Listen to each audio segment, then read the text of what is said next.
Good evening friends. कौन सा ऐसा स्टॉक है जो सिर्फ लेना है लेकिन उसको बेचना नहीं? समझ गए? ये 500% का रिटर्न दे सकता है आपको। ऐसा कौन सा स्टॉक है? आइए चलते हैं हम स्टॉक पर। ये इस स्टॉक का नाम है हिंदुस्तान जिंक लिमिटेड। ठीक है, हिंदुस्तान जिंक लिमिटेड है। ये इनकॉर्पोरेट हुआ था 1966 में। ये कंपनी इनकॉर्पोरेट हुई है। ये पब्लिक सेक्टर अंडरटेकिंग कंपनी है। ये भीलवाड़ा डिस्ट्रिक्ट में, आपको पता होगा, भीलवाड़ा डिस्ट्रिक्ट में इसके माइंस हैं, जहाँ से ये जिंक की माइनिंग करते हैं। Zinc mining operation at Rampura Agucha कहते हैं, जो भीलवाड़ा डिस्ट्रिक्ट में पड़ता है। 220 किलोमीटर जयपुर से है आगे चल के। ठीक है। और ये एक सिल्वर प्रोड्यूसर भी है। Zinc lead and silver business पे ये काम करता है, और वर्ल्ड का सेकेंड लार्जेस्ट जिंक प्रोड्यूसर है ये। ठीक है। और थर्ड लार्जेस्ट ये सिल्वर प्रोड्यूसर है। तो आप ये समझ सकते हैं कि जो वर्ल्ड का सेकेंड लार्जेस्ट जिंक प्रोड्यूसर होगा, या silver third largest silver producer होगा, तो वो कंपनी कैसी होगी। ठीक है। तो इस कंपनी का फंडामेंटल इतना स्ट्रांग है, इतना स्ट्रांग है कि इसीलिए हमने कहा है कि इसको सिर्फ लेना है, इसको बेचना नहीं। ठीक है।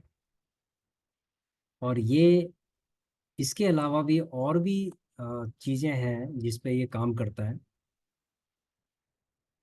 Hindustan Zinc is self-sufficient in power with captive thermal power plants and has ventured into green energy by setting up wind power plants. Green energy में भी काम कर रहा है, जैसे विंड पावर प्लांट्स हैं, उनको सेटअप करना। ठीक है। और जो जिंक की माइनिंग है वो तो ये करता ही है। और इसका जो एक्सपोर्ट है, अगर रेवेन्यू की अगर हम बात करें, तो 25% इसका जो टर्नओवर है वो एक्सपोर्ट से आता है। इसका मतलब वर्ल्ड में ये एक्सपोर्ट भी कर रहा है इन चीज़ों को। तो इसका बिजनेस बहुत अच्छा है। ठीक है, फंडामेंटल बहुत अच्छा है इसका। तो भविष्य में इसकी बहुत वैल्यू है। जिंक की वैल्यू होगी, लेड की वैल्यू है, सिल्वर की वैल्यू है, और अदर चीज़ें और भी ये अदर्स में आ जाता है, जैसे विंड एनर्जी हो गया, ग्रीन एनर्जी हो गया, उसके ऊपर भी ये काम कर रहा है। तो ये बहुत ही अच्छा फंडामेंटल वाला स्टॉक है। ठीक है। आइए चलते हैं हम इसके मार्केट कैपिटल पे। इसका मार्केट कैपिटल है 2,81,637 करोड़। इसका मतलब है बहुत अच्छा इसका मार्केट कैपिटल है। वो कंपनियां जिनका मार्केट कैपिटल 1 लाख करोड़ से ऊपर होता है, वो कंपनी अच्छी मानी जाती है। ठीक है। हम ये नहीं कहते, लेकिन लार्ज कैप में जो फंडामेंटल है उसका अच्छा माना जाता है। फंडामेंटल के हिसाब से जितना मार्केट कैपिटल जिस कंपनी का होता है, उतना अच्छा माना जाता है। इसके अलावा भी और भी चीज़ें हैं जो हमें देखनी होती है। इसका करंट प्राइस है 666 रुपये। ठीक है। हाई पे गया था, 808 रुपये पे गया था, 285 रुपये पे। ये बॉटम पे है, लो। उसके बाद इसका जो डिविडेंड यील्ड है वो है 1.95%। और इसकी फेस वैल्यू है अभी 2 रुपये फेस वैल्यू। इसका मतलब पहले 10 रुपये का रहा होगा, उसके बाद ये स्प्लिट हो चुका है। ठीक है। तो स्प्लिट होने के बाद ये दो के बदले एक दिख सकता है। यानी अगर आपके पास 100 स्टॉक है इसके, तो 100 की बजाय डबल हो सकते हैं, 200 हो सकते हैं, अगर ये स्प्लिट होता है। क्लियर हो गया? आगे चलते हैं। अब आप देखेंगे इसको कि ये कितने टाइम तक ये कंसोलिडेट रहा। 300, 200, 300, 310, 307, 200 कुछ, 291, ऐसे करके ये समझ लो कि 300 के आसपास, 350, 300 से 350 के बीच में कंसोलिडेशन में रहा। और उसके बाद इसने 27 मार्च के बाद इसने रैली लगाई, और रैली ऐसी लगाई है कि डबल हो गया। ठीक है, ये डबल हो गया, डबल से भी ज़्यादा हो गया जिंक लिमिटेड। तो कहने का मतलब ये है कि जब स्टॉक कंसोलिडेशन में होता है तो उसको थोड़ा थोड़ा एक एक क्वांटिटी एक एक क्वांटिटी एक एक क्वांटिटी उसको लेना चाहिए, बाय करना चाहिए। अगर आप एक एक क्वांटिटी इसकी बाय करते जाते, मान लीजिए यहाँ से लेकर और यहाँ तक आपने इसमें 50 भी ले लिए, और उसके बाद ये डबल हो गया। डबल होने के बाद आपको कोई भी खतरा नहीं है। ये कहाँ तक आ सकता है? ज़्यादा ज़्यादा 500 तक आएगा, लेकिन ये 300 तक नहीं आएगा। ठीक है, अब आप ये भूल जाइए कि ये 300 तक भी आएगा। तो ये ऊपर ही जाएगा। ठीक है, अभी अगर ये ट्रेंड अपना नीचे बनाएगा 500 तक ही जाएगा। Company has reduce the date, और इसका जो ट्रैक रिकॉर्ड है बहुत ही अच्छा है। आरओई इसका 39.2% का, 3 साल का आरओई 39.2% का रिकॉर्ड है इसका। एक अच्छा ट्रैक रिकॉर्ड है इसका। उसके बाद है, अगर हम नेट प्रॉफिट की बात करें तो नेट प्रॉफिट इसका बिल्कुल बहुत ही अच्छा है। ठीक है, ट्रेंडिंग है, बढ़ रहा है।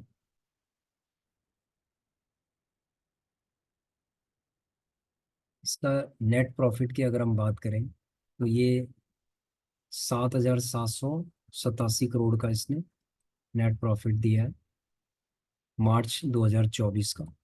और इससे पहले 10,000 समथिंग था। देखो, ये डिपेंड करता है कि कंपनीज को कितने ऑर्डर्स मिले। इसीलिए न्यूज़ देखना भी ज़रूरी होता है कि जिस कंपनी को जितने ज़्यादा ऑर्डर्स मिलते हैं उसके स्टॉक की वैल्यू बढ़ती जाती है। ठीक है, और भविष्य में जब रेवेन्यू बढ़ता है तो वो डिविडेंड भी देता है। अगर वो डिविडेंड देने वाला स्टॉक होगा, कंपनी होगी, तो वो आपको डिविडेंड भी देगा। ठीक है, अगर आप इसकी स्टॉक प्राइस CAGR अगर लगाएं तो एक साल का 118% का इसका रिटर्न है, बहुत बढ़िया रिटर्न है। ये जो 3 साल में अगर ये कह रहे हैं कि 0-0 है, ये कंपाउंडेड जो प्रॉफिट ग्रोथ है, देखो ये उनके लिए है कि जिन्होंने एक बार ले लिया और उसको छोड़ दिया है। ठीक है, आपको क्या करना है, SIP मॉडल पे चलोगे तो आपको बहुत ही इसके अंदर अच्छा रिटर्न मिलेगा। ठीक है, बैलेंस शीट की अगर हम बात करें तो इसकी बैलेंस शीट बिल्कुल क्लियर है, पॉजिटिव है, कोई नेगेटिव नहीं है। कैश फ्लो की अगर हम बात करते हैं तो देखो, इसके अंदर कैश फ्लो नेगेटिव क्यों है? कभी पॉजिटिव है, कभी नेगेटिव है, कभी पॉजिटिव है, कभी नेगेटिव है। एक्चुअली पॉजिटिव नेगेटिव इसलिए होता है कि जैसे कि हमने आपको पहले भी बताया था, इससे पहले वीडियोस में, कि आपके पास ऑर्डर्स तो हैं लेकिन आपके पास पूरा फंड नहीं आया। आपने डिलीवरी कर दी है। ठीक है, प्रोडक्ट की आपने डिलीवरी कर दी है, लेकिन आपके पास फंड नहीं आया। फंड का जो एक MOU होता है उसके अकॉर्डिंग आता है। तो जो पैसा आता है, सर्कुलेशन में होता है, तो उससे कैश फ्लो बनता है। तो कभी कभी कंपनीज का जो पैसा है ना पूरे तरीके से सर्कुलेशन में नहीं आता क्लाइंट से, कंपनी को अपने जेब से पैसा लगाना पड़ता है। तो इसीलिए इसकी जो कैश फ्लो की जो एक्टिविटीज है वो कई जगह पे क्या हो जाती है, ब्लॉक हो जाती हैं। और जिसकी वजह से कंपनी का नेगेटिव जो कैश फ्लो आने आने लग जाता है, जबकि रेवेन्यू अच्छा है, सब चीज़ें अच्छी, लेकिन कैश फ्लो कम है। तो जो गवर्नमेंट ऑर्गेनाइजेशंस हैं जनरली, मतलब उनका कैश फ्लो माइनस भी होता है, प्लस भी होता है। ठीक है, लेकिन हम अच्छी कंपनी उसी को मानते हैं जिसका कैश फ्लो पॉजिटिव होता है। ठीक है, या कैश फ्लो जिसका अगर माइनस में होगा तो बहुत कम होगा, जैसे इसका -8%, 8 है, 8 करोड़ का है, तो कम है, कोई दिक्कत नहीं है, माइनस में कम है। उसके बाद हम शेयर होल्डर अगर पैटर्न की बात करें तो 64% का इसका, 65% के आसपास इसके प्रोमोटर्स हैं। देखो, जिसके प्रोमोटर्स हैं ना, इसका मतलब है वो डिविडेंड उनको प्रोमोटर्स को दिया जाता है। तो प्रोमोटर अपनी जेब के अंदर डिविडेंड तो लेंगे लेंगे, जिसका फायदा रिटेल इन्वेस्टर्स को भी होता है। ठीक है, रिटेल इन्वेस्टर्स को फायदा होता है, क्योंकि जब प्रोमोटर अपनी जेब में लेंगे तो क्या होगा, रिटेल इन्वेस्टर्स को भी फायदा होगा। तो FIs और DIs इसमें, FIs तो इसमें कम है, 1% से भी कम है, और उसके DIs इसके 3% के आसपास है। इसमें गवर्नमेंट का अच्छा स्टॉक, अच्छा शेयर है इसके अंदर गवर्नमेंट का। और पब्लिक का इसके अंदर कम है, 2% के आसपास है। तो इसका बेसिकली इसमें एक तो प्रोमोटर्स का है, दूसरा आपका गवर्नमेंट का है। ठीक है, तो ये अच्छा है इसका फंडामेंटल। इसको लेना है हमने एसआईपी मॉडल पे। कैसे लेना है ये हम बताते हैं आपको। चलो आइए चलते हैं हम एक छोटे से पोर्टफोलियो पे, जो आपको दिखाते हैं हम। एक अपना पोर्टफोलियो है छोटा सा, जिसको हमने स्टार्ट किया है, माई पोर्टफोलियो। ठीक है, ये जिंक लिमिटेड हमारे पोर्टफोलियो के अंदर है, बीएल, ये सब चीज़ें पोर्टफोलियो के अंदर है।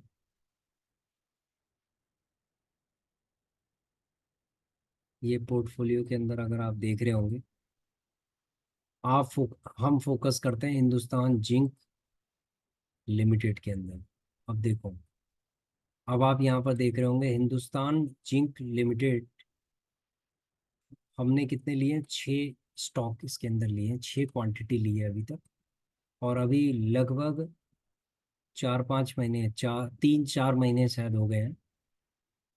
तो अब जो हमारा एवरेज प्राइस था वो था कितना, 388 रुपये के आसपास था एवरेज प्राइस। जबकि इसका जो प्राइस है 666 रुपये के आसपास है। तो हमारी जो मार्केट वैल्यू थी वो 4,000 के आसपास है। और हमारा जो प्रॉफिट है इसके अंदर है 1,665 रुपये का प्रॉफिट आ रहा है, यानी कि 71% का रिटर्न आ रहा है इसका। आप देख रहे हैं एसआईपी में, देखो कितना फायदा होता है कि 71% का रिटर्न है। अब इसमें लेने का तरीका क्या है, आइए इसके चार्ट में चलते हैं। अभी मैंने आपको कहा है कि मेरे पास 6 हैं, और मैंने कहाँ पर लिया था, लगभग इस जगह पे लिया। 388 का मतलब है कि लगभग हमने इस जगह पे लिया था, यहाँ पर, यहाँ इधर 388 के आसपास। थोड़ा इधर लिया होगा, थोड़ा इधर लिया होगा, तो 388 के आसपास आ गया।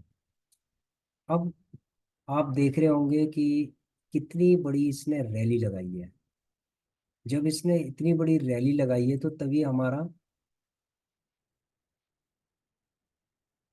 71 बहत्तर 71-72%, 71.39, 71.39% का इसने रिटर्न दिया है। तो 70% का जो रिटर्न होता है, 71% का जो रिटर्न होता है ना, छोटा मोटा रिटर्न नहीं होता है। ठीक है, बहुत अच्छी इसने रैली लगाई है। और अगर हम इसको धीरे धीरे करके यहाँ से ले रहे होते, हमने देर कर दी इसको लेने में। हमने कुछ यहाँ पर लिए थे, 300 पे लिए थे, कुछ थोड़ा ऊपर लिए थे, कुछ यहाँ पर लिए थे, तो एवरेज इसका 378 के आसपास आया है। ठीक है, 388 के आसपास इसका एवरेज आया है।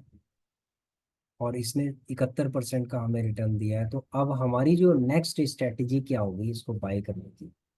बाय करने की स्ट्रेटेजी ये होगी कि जो इसका आरएसआई है, अगर ये 40 के आसपास आ जाता है ना, तो हम एक एक दो दो क्वांटिटी लेना स्टार्ट कर देंगे। अभी हम इसको 600 तक इंतजार करेंगे कि 600 तक ये आ जाए नीचे, क्योंकि अगर ये नीचे का ट्रेंड बनाएगा तो 600 तक भी आ सकता है, 550 तक भी आ सकता है। ठीक है, अगर ये नहीं भी आएगा तो कोई बात नहीं। हम जिस दिन ये गिरेगा, मान लीजिए कि ये 3% गिरता है, 5% गिरता है, तो जिस दिन ये गिरेगा उस दिन हम एक एक क्वांटिटी इसकी लेते जाएंगे। ठीक है, जिस दिन भी गिरेगा उस दिन हम एक एक क्वांटिटी लेते जाएंगे। और इस तरीके से हमारी जो स्ट्रेटेजी है, इसके अकॉर्डिंग हम चलते जाएंगे, चलते जाएंगे, चलते जाएंगे। और जब ये 100 स्टॉक्स हो जाएंगे हमारे पास, और 100 में जब हमारे पास 100-200% का जब हमारा प्रॉफिट आएगा, तो हम उसको बिल्कुल ब्लॉक कर देंगे, होल्ड कर देंगे उसको। ठीक है, उसको हम देखेंगे भी नहीं उसके बाद, क्योंकि हम रिस्क फ्री हो गए हैं। हमारे 100 स्टॉक्स हैं हमारे पास, और वो 200% का अगर रिटर्न दे रहे हैं, तो इसका मतलब है कि हम रिस्क फ्री हो चुके हैं। और अब हम इंतज़ार करेंगे कि ये डिविडेंड पे डिविडेंड देता जाए, और उसके बाद हम उस डिविडेंड को दोबारा से री इन्वेस्ट करें इसके अंदर। ठीक है, ये डिविडेंड भी, इसकी हिस्ट्री भी अच्छी है डिविडेंड देने की। आइए चलते हैं हम जो थोड़ा इसकी समझते हैं हिस्ट्री क्या है डिविडेंड की। Hindustan zinc dividend history.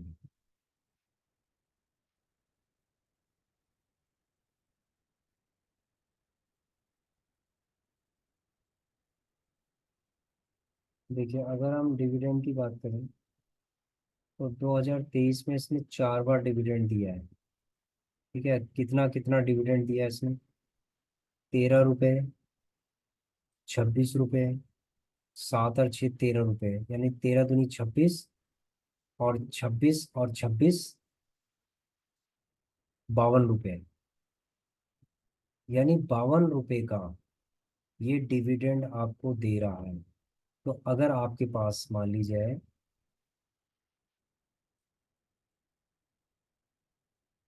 अगर एवरेज ये 50 रुपये का अगर रिटर्न देता है, डिविडेंड देता है, और आपके पास 100 की क्वांटिटी है, तो इसका मतलब 5,000 का डिविडेंड जो आप देगा, इसको आप री इन्वेस्ट करेंगे।